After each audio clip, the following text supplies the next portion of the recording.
You're listening to the Addicted to Social Media podcast with your hosts, Neil, Seth, and Jody. A2SM is brought to you by Goldstein Media, Neil Weiser Consulting, and WebMarcom.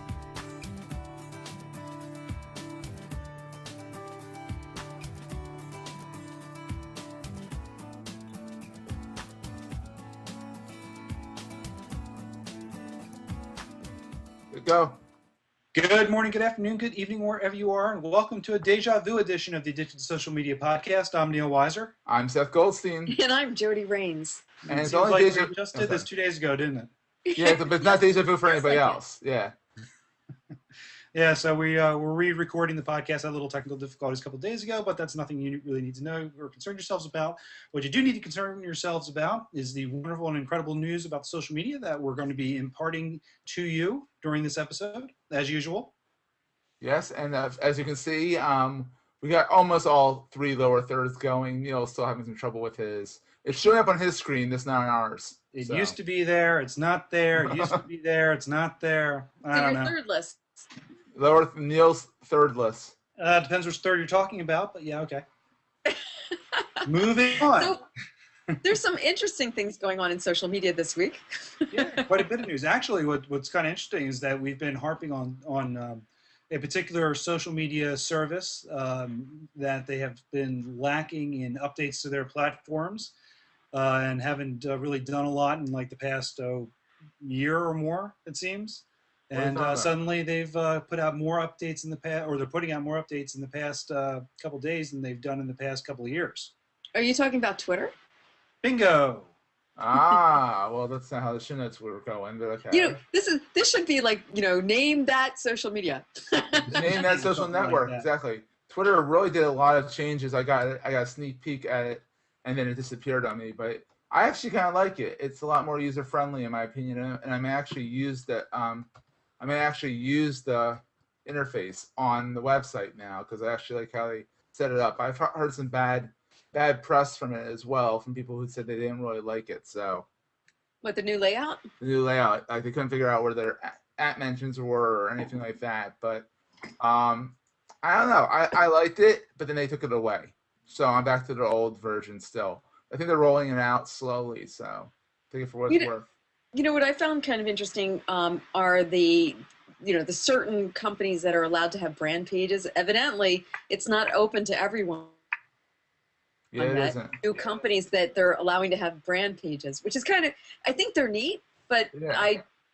Again, one of the cool things about social media, and Neil, I'm curious what you think about this, but to me, social media is kind of like a leveling platform. It's a way that the small businesses can compete on an equal footing with the large businesses. And what Twitter did by just making these brand pages available only to like Ford and Best Buy, they've created an unlevel playing field again. Well, you have to realize they roll them out to certain partners first to test them. These are typically high profile, high volume as far as posting and tweeting partners, because they need to test out their systems, make sure it works, work out the bugs before they roll it out to the general population. Mm-hmm. I mean, they did that on Google Plus too. They let Ford in on the brand pages well before everyone else was. It doesn't look like they did anything right about it, but they still let Ford get in first on the brand pages and test them out. All the services do that. Yeah. Makes sense because they get the most following, and they're going to give it the most run for its money. So, yeah, it's not an uncommon thing at all. But actually, I think we're getting a little bit ahead of ourselves because we started talking about the new Twitter layout and jumped right into the brand pages. Yeah, it all has to do with all the things that Twitter's been implementing since yesterday. Literally, yesterday they just released everything.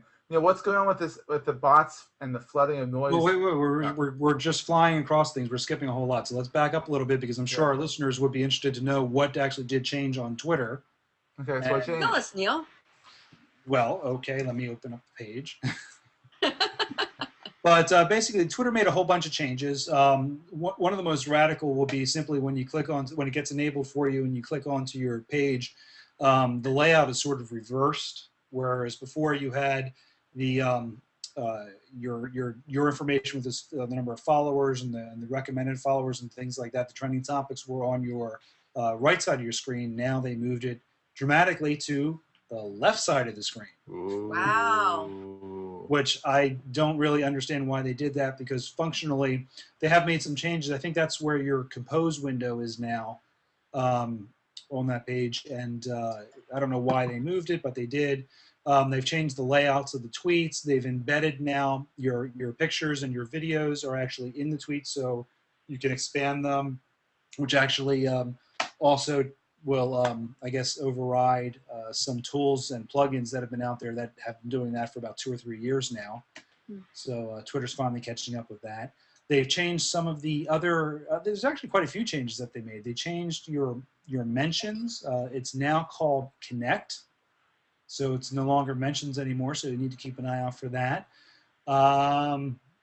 Is this a rollout, or is this something that's universally being? From what I hear, it is a rollout. I mean, they're rolling out rapidly. So I mean, it came to me pretty fast since the announcement, but they might be like doing it in stages. Is what it seems like. Yeah. Well, again, just like they do with the brand pages, they do that as well with the site itself. Mm-hmm. So some people may see it and some people won't. It will come to you, I guess, over the next couple of days if you don't see it. I believe there's an option to enable it and keep the old version, sort of like the last time they tweaked their interface, where you're able to get it first and then you could revert back to the old version. But after I think about, was it 4 or 6 months, they finally shut down the older version. So what was the purpose of reverting, I guess? Well, some people just weren't used to it. Well, eventually, if you have to change to the new version anyway, why would you allow people to revert back? Because again, they want to give people an opportunity to warm up to it, to get used to it, and to just throw people at an entirely new layout can be like Facebook does. Yeah, well, you see what happens. You see what happens to Facebook. I mean, when Facebook does. Oh yeah, like everybody went off of Facebook. I mean, I don't see anybody. No, Joey, no, I'm not saying that, but people do cause a stink on Facebook when they do something without really, you know. They make a lot of noise, but you know what? Really, they make a lot of noise, but everybody stayed. Seriously, that's what their friends are, honestly. Well. Mm-hmm. So I mean. And with Twitter, you know, it's funny, Neil, because as you're talking about these changes, I'm thinking to myself, when was the last time I actually used the Twitter interface? I might start with this new update. I actually like the Twitter interface. I think it looked really nice. So that's my opinion. Yeah, I think, well, it would be good for them if people went back to using their interface, I think, because a lot of people are using third-party applications to manage their Twitter account instead of going on Twitter. Like I used Twitter through was it Start Google Plus? Yeah, Start Plus, Google, whatever the heck it is. Yeah. Yeah. So I mean, because then I can manage my Facebook, my Twitter, and my Google Plus all from one interface. All from Google Plus. What's that? What is that again? I think it's called Start Google Plus. Or Start G Plus. Chrome plugin or something? Yes. Oh, yeah, okay. Sorry, I lost you guys for a second. Sorry about that. It's a Chrome plugin, and it allows you within Google Plus to see your Twitter stream as well as your Facebook stream. So you can do one post, and you can. It's kind of like Hootsuite or TweetDeck, where you can click where you want the post to go. If you want to go all three, if you want to also include LinkedIn, you can. It's just that comes with the paid version. So if you're cheap like me and you don't do the paid version, it doesn't post to LinkedIn. How much is the paid version? It's not very expensive. I'm not sure. But honestly, you can just have your Twitter go to your LinkedIn. So I want to say it's like $5.99 a month or something like that. But don't quote me on that. I'm not.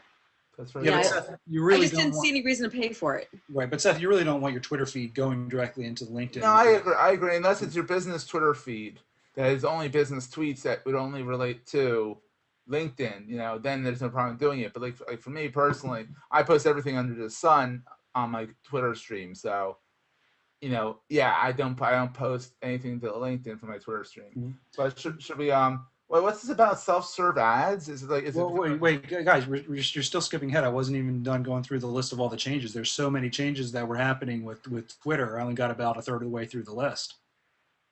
Well, what are the most important ones? Yes.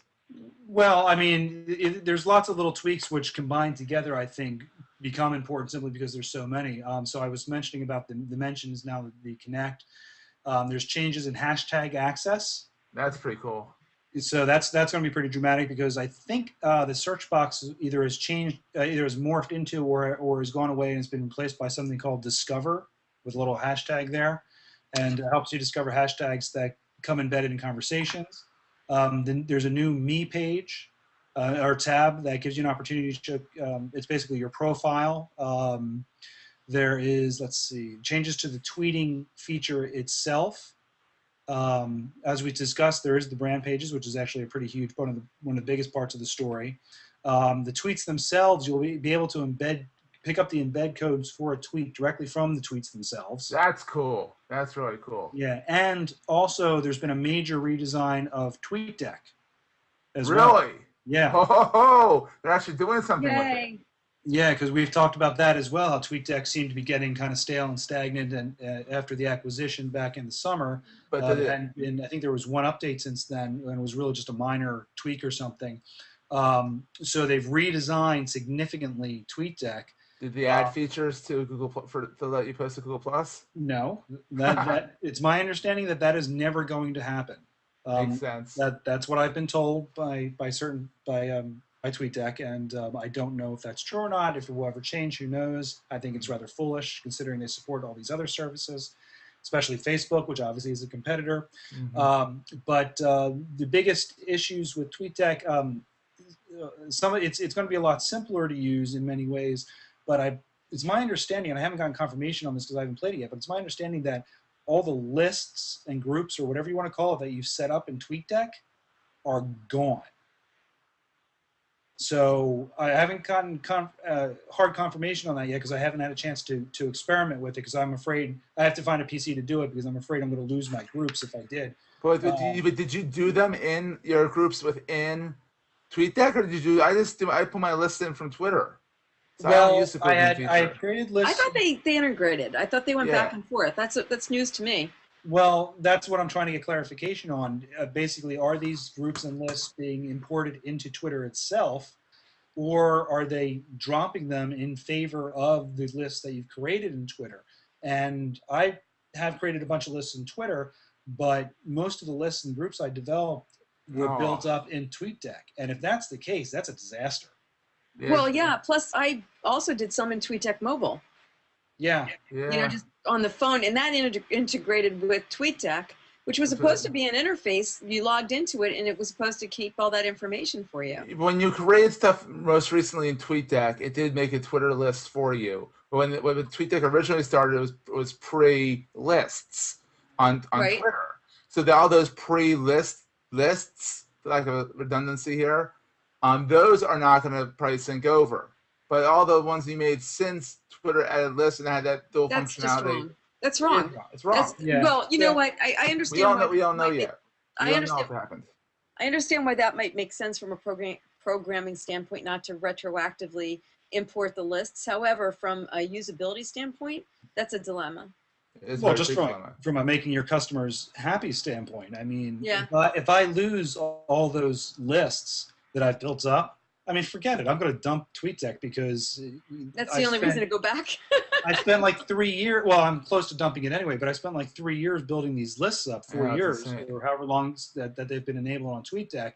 And for them to arbitrarily dump it without at least giving me the opportunity to do a printout or some way to transport them into Twitter itself. That's ridiculous.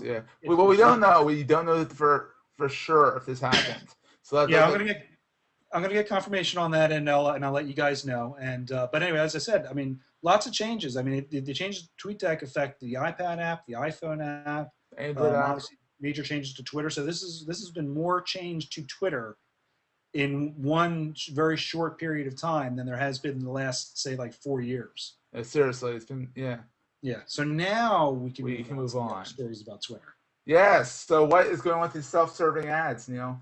Well, as another tool that Twitter is quietly launching, right now it's in tests with, again, a select group of advertisers, but they're enabling a service where you can just register for the service using a credit card. You can start buying ads.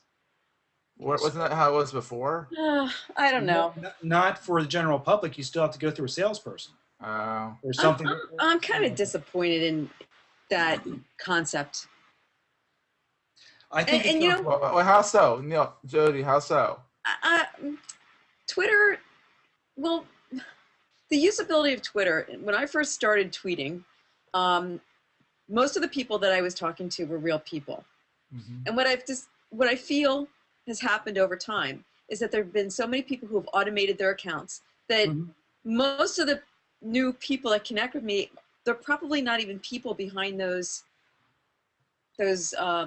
accounts. And so now you can buy advertising to promote yourself to accounts that aren't real people. I just don't get it. Well, I mean, as far as promoting yourself, you know, you're going to promote yourself to whoever it is that the tool lets you to advertise to, whichever group of followers. Or I'm sure if you pay enough money, there's another level of service that you'll be able to post to the general public. But I can see you this. see what I'm saying, right? I mean, Yeah. It is frustrating because there's a lot of spam bots and whatnot. And Well, apparently, that's exactly the point. I can see this whole thing backfiring because there's so many bot accounts and so many stolen credit cards out there, a lot of it being done by the same people, that I can see some of these people jumping on and totally abusing the system and flooding the system with ads to wherever, God knows where, and charging them to everybody else's credit cards. yeah, and also, and then actually, most recently, you know, there's been a bot flood, drowning out anti-Kremlin tweets.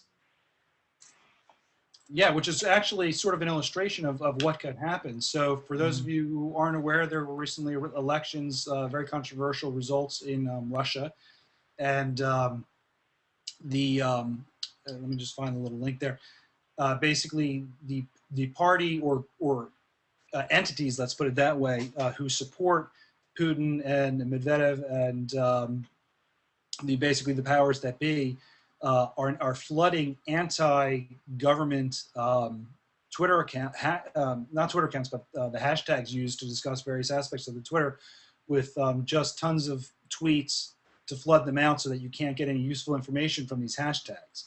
And it's not just a little bit too, because apparently there's over 2,000 accounts that were automated, somehow set up through automated processes, it had to have been, that are just constantly tweeting into these hashtags. Yeah. And you know, it's really making use of the hashtags itself kind of useless in this particular instance. Yeah. So it's just an interesting, you know, we've seen how social media has been used in a positive sense to overthrow governments and create transition within governments and countries throughout the Middle East. This is actually the first instance of a government using Twitter to suppress the population and suppress people's ability to communicate. Mm-hmm. Interesting. Yeah. So, you know, as the world turns. So anyway, anything else you wanted to discuss about Twitter? There's a few other stories. Seth, you want to talk about the Connect? Well, Twitter is getting Google and Facebook Connect, which is interesting because Twitter itself is its own OAuth connector, so you can log into other sites using Twitter, the Twitter account. But apparently now you can log in using your Google and Facebook Connect. I was on Twitter earlier today, and I actually didn't see this feature. It might be being rolled out when it's rolled out features. I guess they're just trying to make themselves more accessible to the masses, but it's really not that hard to set up a Twitter account with making a Twitter account. So I don't quite get it, but I don't know. Well, it just makes it easier to connect your accounts and remember passwords and things like that. I mean, I have so many different passwords, it's ridiculous. So when something's connected like that, it does make it easier for me. It does. It's also a program called LastPass that is great for that as well. So yeah. I mean, it's an incredibly useful thing for them to do that. It's just interesting that they are doing that because they've got their own authorization tool. Yeah, exactly. So it's just interesting how they're now supporting the competition. But they are, but then TweetDeck they're not. So right. Yeah, go figure. Twitter owns TweetDeck. So Jody, would you tweet during a play? Like let's say during am I in rant, the play or am I watching the play? No, not while dancing on stage. But would you? Jody's dancing on stage. Tweeting. No, would you while you're watching? Hey, you Rent? know what? I'd be lucky to dance on stage now that my leg is better. Yay! Thank you very much. But no, let's say you're sitting up on Broadway watching Rent or watching Cats or watching Rock of Ages or any of those plays out there, and would you tweet during that, or would you just want to enjoy the show? You know, interesting, because I think that I would, but I also recognize that it may be annoying to the people adjacent to me. Yeah, because apparently some theaters are toying with the fact that let's make some special tweeting social media seats that people want to share their experience with people, but away from the rest of the crowd, so you don't get distracted by the glare of from all the screens. So Do you think it's annoying? I don't know. Personally, I mean, I'm Mr. Social Media. I am all about social media. I'm all about tweeting. I'm all I about thought you were Mr. plussing. Google. I'm Mr. Google, Mr. Google, Mr. Google. But You I mean, get that in here exactly. somewhere. Somehow I was gonna get my new Google Plus sweatshirt in. But I don't know. I mean, personally, I mean, I'm all about social media. I'm all about sharing, much to my wife's chagrin. But hell no, it's something about like I'm gonna play. I'm gonna enjoy the play, and I feel like if I'm tweeting, I'm gonna be sharing the experience with other people, but I'm Yeah, not but there's enjoying people it that are live myself. blogging or like. Get a life. I can't believe I just said that because I don't have a life besides social I media. know that's But totally the opposite from what I would have anticipated you would have said.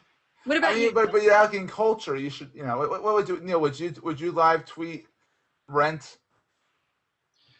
Well, I would typically wait till after the show. Exactly. Thank you. But there are people who would do it during the show, and I don't think it's You, Jody? that what Jody, you would? Yeah. Wow. you would tweet during a show. Yeah. Word Yeah. line for line. Well, No, not line for line, but no. If I'm getting like a little bit bored, perhaps. Yeah, I would go and check my Twitter feed and or either, live tweet something that's going on. I mean, I don't know that it's necessarily that specifically that you're tweeting about the event. I think, it's I guess it boils down to what is considered to be acceptable versus what is considered to be rude behavior. So if you're at a restaurant and you're having lunch with somebody and your cell phone rings, do you answer your cell phone or do you ignore it and wait till after lunch? Yeah. Exactly. You're in a play or you're in a movie or something and you're like maybe a little bit bored. Is that considered to be rude? Not if you're in section, but anyhow, back to Neil. Sorry, we kind of went off of Neil. Neil, would you tweet or would you wait till afterwards? Well, as I mentioned, I would wait till afterwards. But the reason that we're discussing this is that Connecticut, a theater in Connecticut, not a movie theater. These are one's a ballet company, one's a legit theater, plays and stuff like that. But anyway, a theater in Connecticut, Raleigh, the Indianapolis and Cincinnati Symphony Orchestras, and the Dean Opera have all set aside seats for those who wish to tweet during the performances. Interestingly enough, apparently one of the conductor prepared tweets to accompany a performance of a Beethoven symphony. That's cool. So it's creating a little bit more interactive. So I guess there's really a distinction between, are you just simply tweeting or interacting during a performance, or is that interactivity part of the performance itself? Yeah. There was a movie that was launched in Germany. It was a test thing where a phone number came up on this was last year, a phone number came up on the screen where you could text in or something. And during the film, it would actually send messages supposedly from one of the characters to people in the audience. That's cool. Yeah. Text message rates do apply. Yeah, they certainly do. So, but anyway, the reason we're bringing it up is there was because of the these theaters allowing that, and of course, obviously, people do these things in theaters of all sorts. There's actually a poll up on Mashable. You can check out the link on our website. As of right now, the results, I'll just read it to you really quick. Do tweets, and by the way, these theaters weren't just referring to just letting people tweet. They actually had special seats set up for people who wanted to tweet. Well, that makes sense, so that your glare is not showing, bothering people and stuff like that. It makes sense. Yeah, I mean, if the seats are in that sort of area where it wouldn't be visible, the phone screens wouldn't be visible, like maybe if it's in the back of the theater or something. Yeah. But so far, the results say that 26%, do tweet seats belong in performance venues is the question. Interestingly, because I guess for performance venues, that may be different from sports venues. But so far, 26% say yes, 12% say don't care, and 61% say no. Here's the thing. I was saying during like Rent or Broadway shows where they're highly, in depth. But I would say for maybe the ballet you can be really into, but with the orchestra, you're listening to the music. It's peaceful. You're enjoying the music. You might want to talk about your experience. I get that for the orchestra. I I don't know. I'm being biased. I just think of Broadway play. You kind of want to. You spent a god awful amount of money for it, and it's relatively interactive. You kind of want to watch it. So, but that's me. But okay, so let's ask the audience, listeners, what do you think? Would you tweet during a presentation, or Plus, or Facebook, or anything? Would you? Does it make a difference if it's a live theater or ballet versus going to the movies? Yeah. We want to know what you have to say. You have to call us on country code 1-478-A2SM-118. That's 478-8. No, 1-478-A2SM-118. Email us, editors at A2SM.com. Tweet us over at A2SM, A, the number 2SM. You can also tweet us individually, which we'll get into at the end of the show, or find us on Google Plus as Addicted to Social Media. And we would love to hear what you have to say. Call us, and we'll feature your opinion on the next podcast if I can figure out how to get it into the audio. So. Yeah. And, right, and you know what, guys? I think we've kind of beat Twitter to death. I'm curious what's been going on with Google Plus. I was just going to say that. Why don't we move on? Yes, I agree. So, Seth? Should I continue? No, all right. Well, Seth, you're Mr. Google. I am Mr. Google. Yeah, but one of the biggest frustrations I've had with the Google Plus pages since they implemented them is that you can only have one admin. And I know, Seth, through your special Google connections, you have the QT on what's been happening with multiple admins. No, I don't really. Actually, I cannot get them to confirm or deny that. I mean, they are working on it. They are coming soon. They've told me before the new year you should have multiple admins. They said that look, they wanted to get them out when they came out but there was an added bug in it that they couldn't do it correctly, so they didn't want to push it that way, and they didn't want to delay the brand pages much longer than they already did. So it is coming soon, hopefully by the end of the year. Poor Neil is choking. Sorry. Yeah, don't choke, Neil. Please don't choke. We need you to stay alive. You're moderating. Sorry about that. No problem. But interestingly enough, I know that they've been doing a lot of changes in the Hangouts. We did a Hangout the other day for my HubSpot user group. Oh, really? And and it went okay, but we had a lot of problems with the audio, and we had a lot of problems with video. One of the people that logged into the Hangout was like, the video was somewhat chaotic. Yeah. And I was looking for this feature with phone numbers, like to call people. Where is that? All right, so people who have the Google Plus with the extras, and look, we're getting jittery right now too. We're all frozen for a second there. But if you look in the upper right left-hand corner, it says "Hang Out with Extras." There's a little asterisk, little symbol up there, little text ASCII symbol.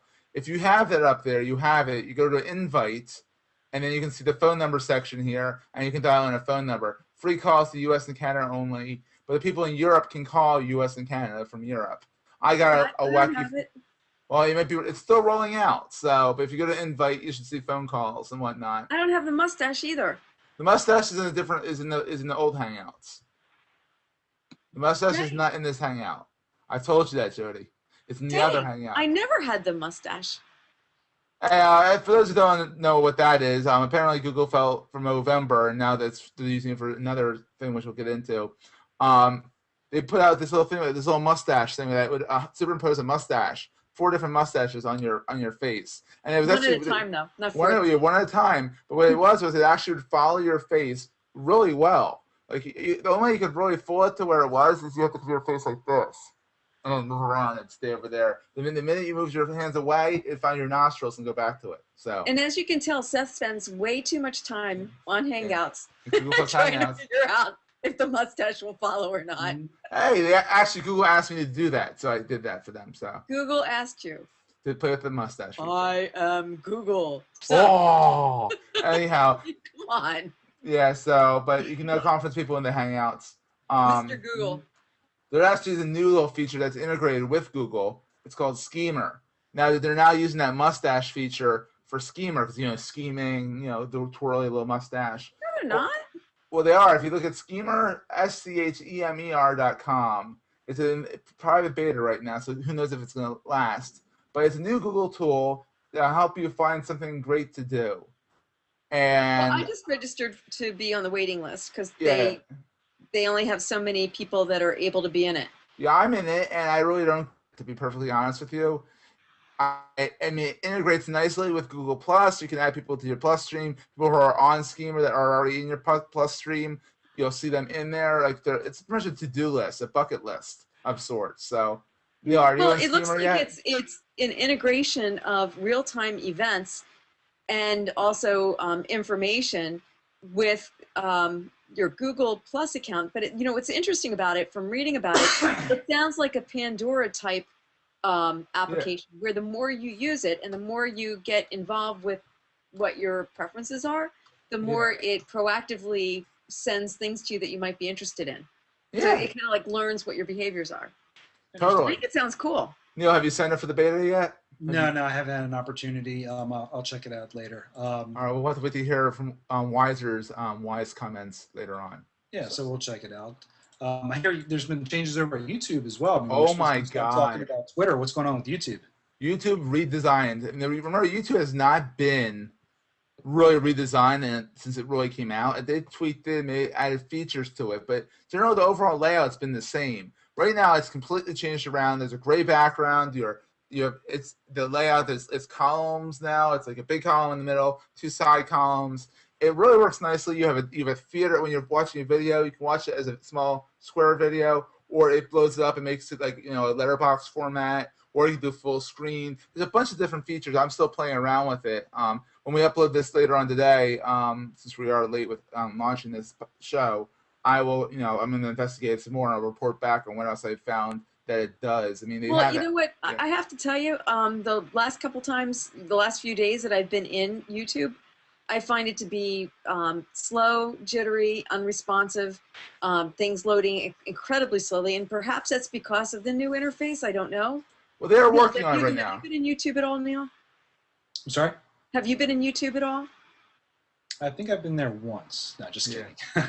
I've been bouncing in and out. I don't know if I'm seeing all the changes yet. Maybe I just haven't noticed.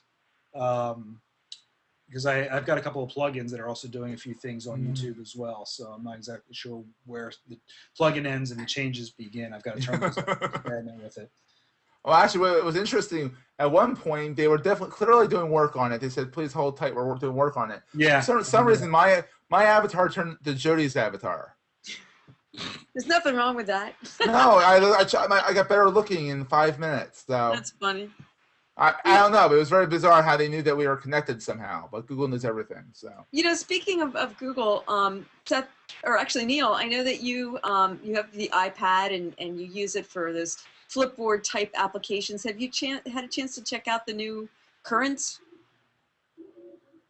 Neil? Sorry, guys. You guys froze up for a second. You were talking about the Currents app? Yeah. Have you used it yet? No, I'm probably not going to even bother with it. It's basically Google's competitor to Flipboard, from what I understand. Mm-hmm. Yeah. And while Flipboard certainly is a beautiful app, it's just not useful for me at all. I consume way too much content to sit there and have to flip through one page at a time. Yeah. Actually, they do have a very good publisher app, which I am making an app for us for A2SM for the current system. It takes your RSS feed and feeds it into a current.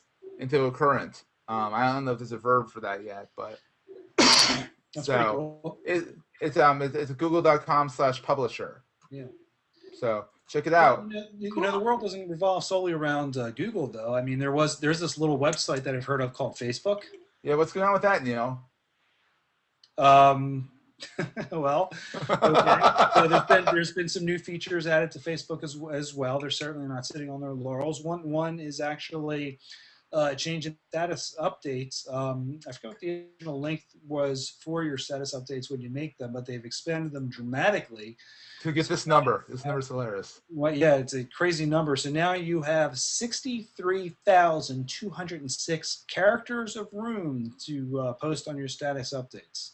Well, what was it before? It was like 400. It was like 400. I know I was often bumping the limit, trying to post like, a short article, and it would try to kick it into, I think, the notes section.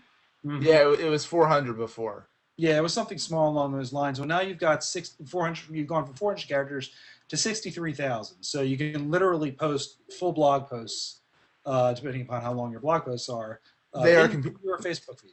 They are competing directly as a direct response to the feed over in Google Plus. Yeah. Yeah. But what do you guys think about having that much extra room to play with? Jody?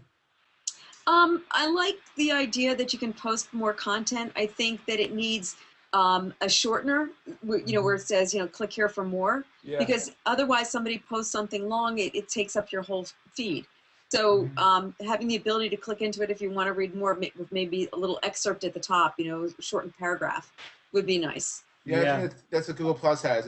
It gives you like the first 400 characters, and then it says expand post.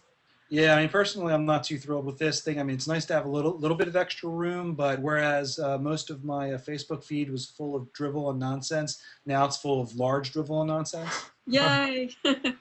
So it's gotten a little excessive. I hope they do some sort of setting which will allow you to just display excerpts of the posts instead of the full posts. Well, it could be worse. It could be cat pictures.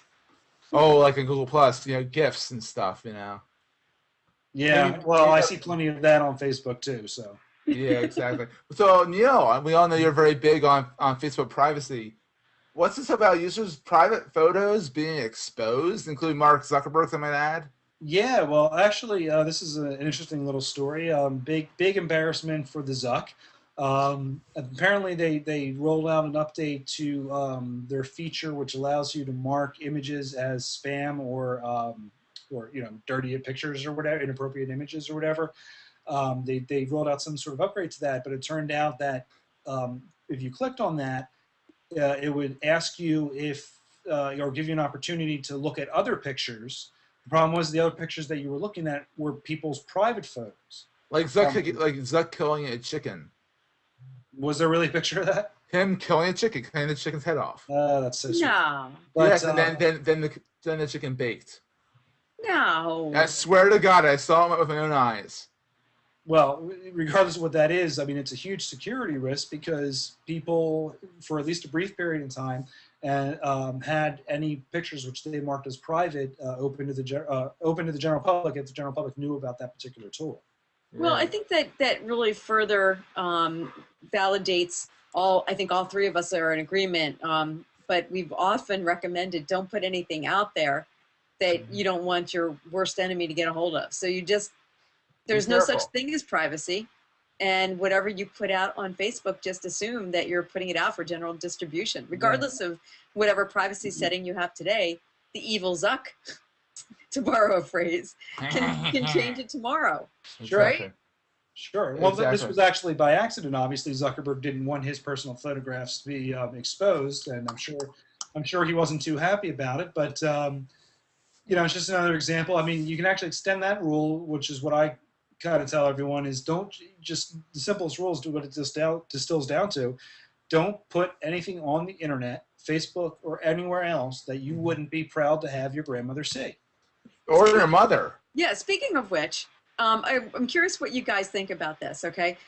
One of the people that I network with, really nice guy, he has decided that he needs to post every time he goes somewhere on Facebook. So if he is going to the bank, he posts he's going to the bank. If he's going to the gym, he's posts that he's going to the gym. If he's going to a networking event like BNI, he posts he's going to a networking event. He's also on Foursquare. Or Gowalla. Well, not anymore. He's not on Gowalla as far as I know, but I don't go into Gowalla frequently enough to find out. But, what do you guys think about this? Because I know, wasn't there recently, didn't Facebook buy Gowalla? Facebook just bought Gowalla. They didn't buy Gowalla. They hired away the executive team and a few of their staff, and pretty much they're shuttering Gowalla, and Gowalla's being shut down. But overall, in response to what your friend who's posting everywhere, he's just got to be aware of. Like, if he's saying I'm not home, and someone who's following him can say, "Well, I'm going to rob you now." So I mean, it's in the account. I'm not saying don't post, "Hey, I'm at a theme park. Here's a picture of me at the theme park." But I'm saying, be aware of it. I mean, who gives a crap if you're at the bank? Let me be honest, who gives a crap if you're at the bank? Like, oh, I bank there too. Neil, what do you think, though? Do you think it's annoying, or do you think it's a plus? What do you think? A plus. Which the Gowalla executive? No, the posting wherever you are thing. For the most part, I don't I don't participate in location-based posting at all. It's just not my thing, and I don't think people are really that concerned to know where I am at all times. We want to know.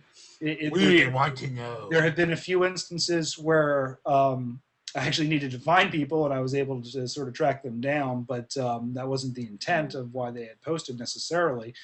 But if you ever want to get these people to stop posting, what you do is you collect a whole list of their posts of where they've been at. Yeah. Next time they're out, well, of course, you'd have to go actually travel to do this. But next time you're out, stick it on their door, send them an email or something, and say, "While you were here, this place, this place, this place, this place, I was hanging out at your house." So they'll stop pretty quick. Just tack it to their front door or something. That's like, did you guys do that app that was like get my lollipop or whatever it was during Halloween? It was like a little vignette during Halloween where they integrated kind of like a horror movie with your Facebook. And I saw that, and it's a horror movie. All of a sudden, some creepy guy's looking at your Facebook. At your Facebook profile, and then he does like Google Maps, and he finds where you live. Like it's showing your address. So it took information from your Facebook and integrated it with this little scary movie. And then he drives, and he's like going crazy while he's driving. And then when he gets out of the car, you see on the dashboard, he's got like one of those little clips, and it's got your profile picture, like on his dashboard. And he's got a knife in his hands, and he's getting out of the car wherever he is. Scary. That's a little disturbing, actually. It's extremely disturbing. But you know what's really funny is like don't put your address on there. You don't know who you're talking to, and I know for a fact there are scary people out there. Who are you, Jody? I just think you look cute. You could be evil. But seriously. But what about do you think there's a lot of negative sentiment on Facebook? I'm sorry, what was the question? Negative sentiment on Facebook. Do you think I was just going to say, pretty soon we might be able to find out because Facebook is rolling out sentiment analysis tools. Yeah, so that's all there's really to say about that. Well, I mean, it can be a good tool for marketers for pages because obviously if someone's posting negative sentiments, posts or whatever, criticizing a product on your page, it'll help for you to find it. Totally. Okay. Facebook has had some positive influence in more ways rather than just connecting people with other people. I'll share with you guys. Recently, this is the goofiest thing. One of the people that I went to high school with started a Facebook page for my graduating class, which was like more years ago than I even want to admit to. It's crazy. My stream has become so full from people. We had a graduating class of like 1,300 people. Wow. And I know, and they're all over the world. There's people in South Africa and the UK, and they're all walks of life, musicians, and the one guy who was a professional football guy. I mean, like crazy stuff. You wonder what happened to these people. But I know Facebook, according to one of the articles that's posted in the show notes, has helped 18.4 million people find jobs. Yes. Isn't that crazy? Yeah. I mean, with 25 billion pieces of content getting shared on Facebook monthly, I can understand why. Yeah, well, just a demonstration of how these tools are expanding into all of our lives, and we're using them for a variety of different purposes. But and it's not just Facebook. I mean, there's obviously there's many other tools and companies out there that are playing in the social space and allowing us to do certain things. Yeah, Google Plus. What, the Google Plus, for example? I would have thought of LinkedIn for I've gotten deals through Google Plus, Jody. Oh yeah, I know, but I'm saying in terms of the sheer number, 18.4 million jobs. That's pretty impressive, yeah. You know what I mean? As opposed to LinkedIn, which you think of that first for business, don't you typically? Yeah, but I think it's the perception in people's minds. I think you have a much larger portion of people. I think you've got rather a large portion of people who are on LinkedIn who really just look at it as an online resume with a few added features and don't really look at it as a place where they want to hang out. No, yeah, I don't hang out there. I don't either. Yeah, I mean, I know a few people who do, and I'm starting to question whether or not I should be spent what? That hang out on LinkedIn? Yeah, they hang out on LinkedIn. A couple people post. Actually, a couple people I know are using LinkedIn the way that you use Twitter, which is absolutely driving me nuts. I think it's completely wrong usage for it. But especially in the Q&A section, the question and answer session, I know some people who are there all the time, and they've made some fantastic business contacts by just lurking in the QAs and answering questions. Talking. Yeah, but you know, it's also good for SEO juice, I have to say. When you answer those questions and you link back to your website, the amount of juice that it gives you is pretty lofty. It's good stuff. You mean if you're answering a question and pointing back to a relevant post on your site? Yeah, absolutely. And I've actually been recently reconsidering my LinkedIn strategy and should be leveraging it more than I actually do. Very cool. What's going on with Zynga? Zynga? Zynga. They're looking to raise a big fat IPO. They want to raise $1 billion. Can you believe that? I mean, I know, but they based some stuff. I mean, Zynga is the social game app over on Facebook, now on Google Plus, and this is Farmville, Cityville, Mafia Wars. Can you believe it? A company that was based off of another platform is going for an IPO. Are we in a bubble? Especially since Zynga actually should have gone public. I think it was back in the spring or early summer. Yeah. Excuse me. But they had to refile their filings because it turned the extent to which they are beholden to Facebook was really revealed in their S1 filings. And if you read it at the time, I read excerpts from it. And really, Zynga is basically a subsidiary, at least operates like a subsidiary of Facebook. Now Facebook couldn't exist without Facebook? Now it can because it's on Google Plus. Well, they would not. They would be a shell of their their current self. I mean, right now Zynga is a massive company, massively growing company. But if they took Facebook away, even regardless if they're on Google Plus or let's assume on Google Plus, let's assume they're everywhere else. I mean, Facebook is still the vast majority of their revenues. Exactly, totally.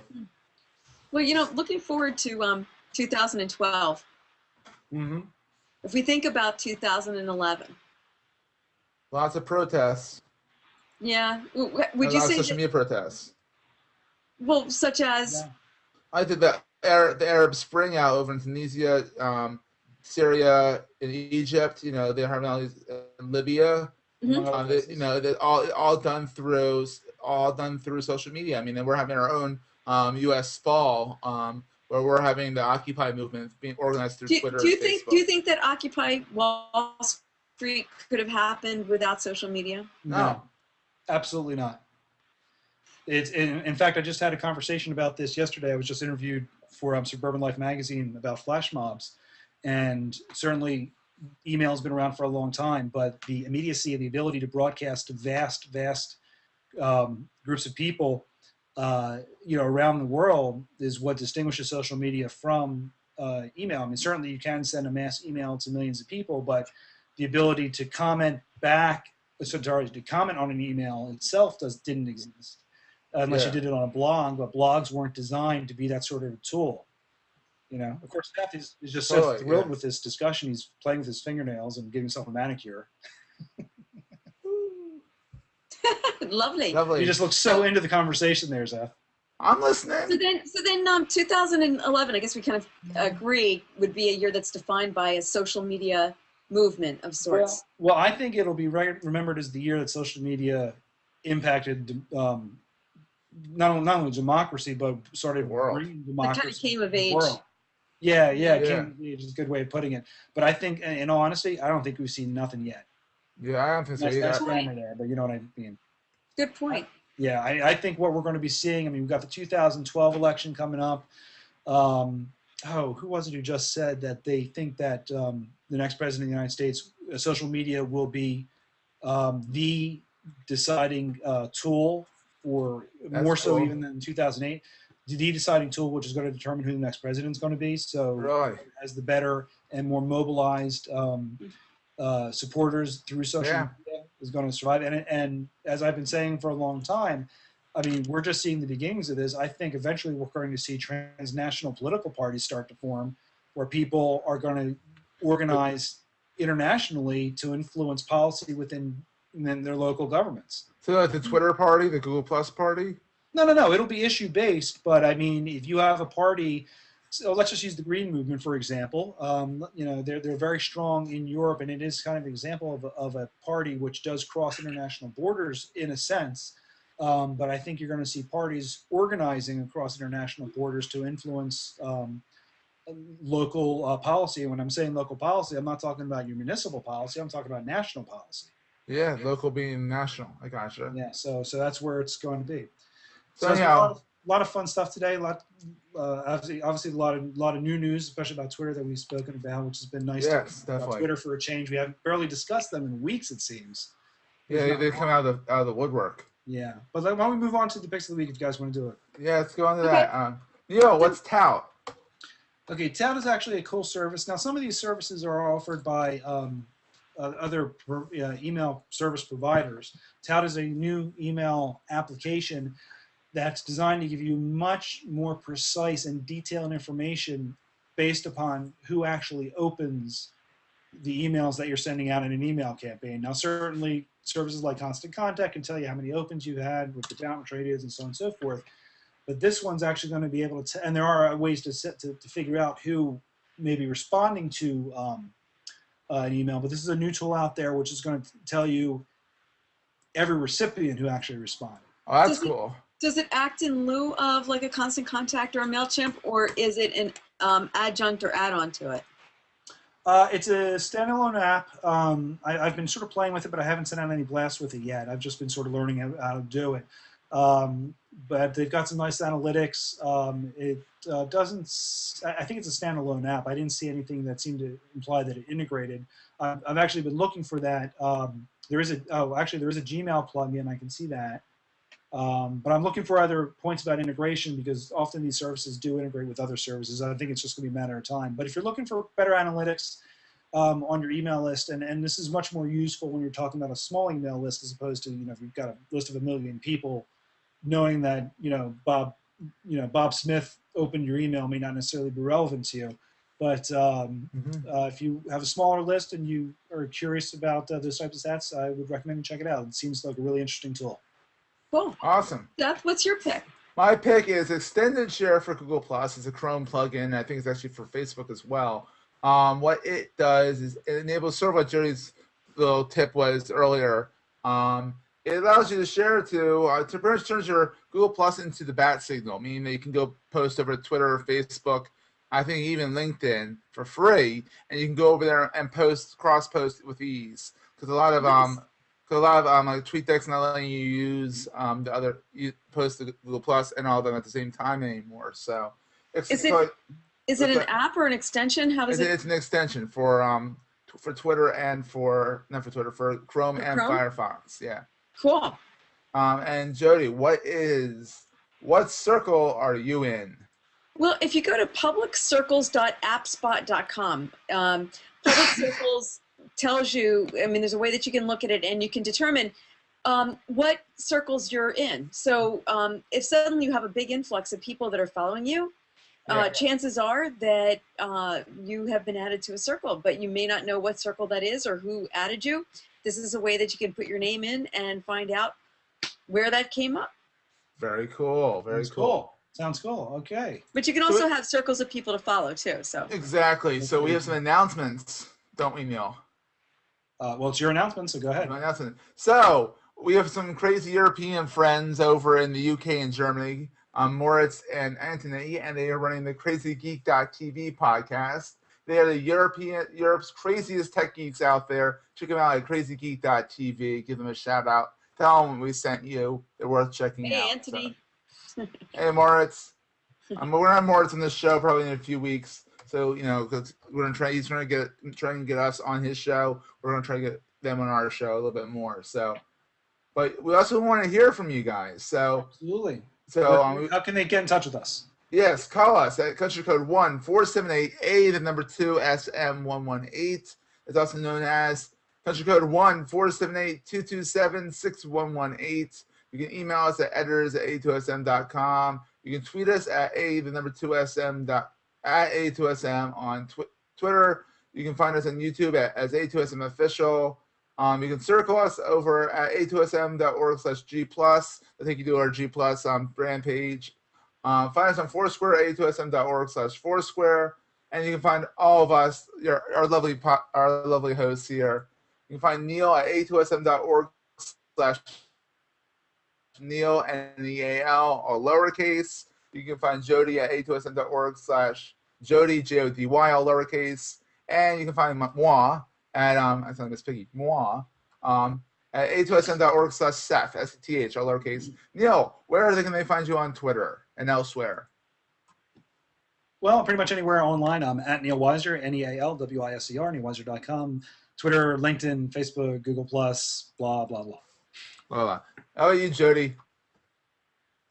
You can find me online. Typically, I'm blogging at webmarcom.net/blog. My website is webmarcom.net. You can find me on Twitter as Sunswept, SUNSWEPT. Obviously, you can find me here at the A2SM Palace. And Facebook, LinkedIn, Quora, the usual places. For the most part, either as webmarcom or Jody Rains. How about you, Seth? You can find me over at SETHGOLDSTIN. That's Seth Goldstein over at Twitter. And pretty much just go to a2sm.org/Seth, all lowercase, and all my links of where I am online are over there. So, sounds good. So, Neil, take us out, buddy. I'm going to take us out. And this has been the Addicted to Social Media podcast, where all your social media news needs are met. Or something like and then some. And then some. Or something like that. It's been real fun. And, we're coming up at the end of the year. We're going to have to come up with our lists or something for in our predictions for 2012. Oh, yeah, something like that. Exactly. Like that. And we're almost at 100 episodes. So wow, I predict. What? That we're going to get to 100 episodes. I hope so. Maybe no more, but we'll get there. Okay, everybody. Well, this has been the Addicted to Social Media podcast. As I stumble over myself, I'm Neil Weiser. I'm Seth Goldstein. And I'm Jody Rains. Have a great day. See you guys next week. Take care, guys.